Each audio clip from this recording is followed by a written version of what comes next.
Chief justice की जेर सदारत जुडिशल कमीशन का इजलास इख्तिताम पजीर हो गया है। लाहौर हाई कोर्ट के लिए 9 एडिशनल जजेस के नामों पर इत्तेफाक किया गया है। मजीद जानते हैं डॉन न्यूज के नुमाइंदे उमर बढ़नी से। जी उमर बढ़नी, तफसीलात से आगाह कीजिएगा। जी बिल्कुल, chief justice of Pakistan justice Yahya Afridi की जेर सदारत जुडिशल कमीशन का इजलास इख्तिताम पजीर हो गया है। जराये के मुताबिक लाहौर हाई कोर्ट के 9 एडिशनल जजेस के नामों पर इत्तफाक किया गया है।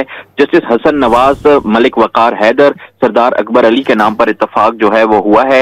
इसके अलावा मलिक जावेद इकबाल, सैयद अहसन रजा, मोहम्मद जवाद जफर, खालिद इसहाक के नाम पर भी इत्तफाक जो है वो किया गया है। इसके अलावा लाहौर हाई कोर्ट के लिए मलिक अवैस खालिद, चौधरी सुल्तान के नाम पर भी जो है वो इत्तफाक किया गया है। अब से कुछ ही देर बाद जुडिशल कमीशन ऑफ पाकिस्तान का एलामिया जो है वो जारी हो जाएगा, जिसमें मजीद तफसीलात जो है वो बताई जाएंगी। जी अपडेट करे थे उमर मेहताब बढ़नी, आपका बहुत शुक्रिया।